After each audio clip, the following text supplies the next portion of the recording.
Soc Carme Aragonès i soc infermera de l'Hospital de Dia d'Oncologia. Quan arriba a la nostra unitat un pacient nou, recent diagnosticat, és un moment difícil per a ell, tant a nivell físic com emocional. Aquí a l'Hospital de Dia és on s'administren els tractaments de quimioteràpia prescrits.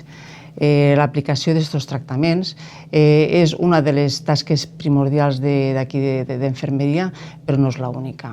La comunicació és un paper molt important en la infermeria. L'intercanvi d'informació, consells i directrius és primordial per donar una atenció de qualitat. Els tractaments de quimio poden produir uns efectes secundaris que alteren o poden alterar en més o menys grau el que és la qualitat de vida del pacient.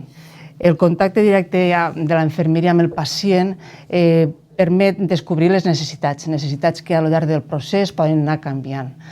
Iniciatives com el projecte EMMA en la recerca és important per trobar possibles nous tractaments. Apunta-t'hi.